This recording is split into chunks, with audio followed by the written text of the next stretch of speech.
CBS 6's Brianna Supardi joins us live at the Albany International Airport. And Bree, how are the passengers feeling about all this? There's a lot of messages coming out. You know, Liz, I saw a lot of passengers just doing what they were comfortable with, some wearing masks, others choosing not to.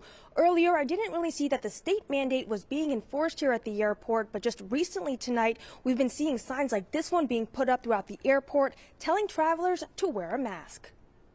Travelers in New York are in a state of mass confusion. While the federal government is no longer enforcing mask wearing for mass transit passengers, Governor Hochul is saying not so fast. She says the state mask mandate for public transportation remains in effect. Meanwhile, the Transportation Security Administration, along with every major U.S. airline and Amtrak, have come out to say that mask wearing is now optional. It comes after a ruling by a federal judge in Florida that threw out the CDC's mandate. This sets up a situation where passengers arriving from out of state maskless would now be asked to put on masks once they step foot in New York.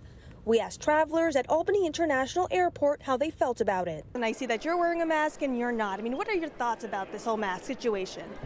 So I have continued to wear my mask, especially in an airport. I feel reasonably protected by having had both COVID shots plus the booster. I think that we don't need them anymore. I think we've been through it. I've got all my 3 shots, so I really don't want to wear the mask anymore. And I'm so glad that the airlines have decided not to do it anymore. Attorney Paul Harding says the state and federal mandates are 2 separate rules, that although the federal government isn't requiring it, the state can. With the CDC saying the mandate is necessary, the U.S. Justice Department is now appealing the judge's decision, a move that Harding says is risky.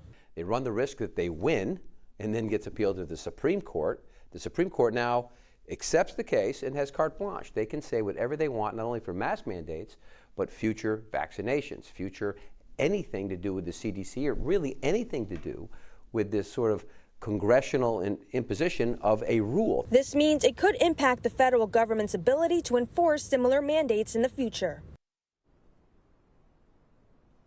Now, Harding says it could be a couple of weeks before the circuit court comes back with a decision on the appeal. Now, in regards to the state mandate, Hochul says it will be, quote, short term.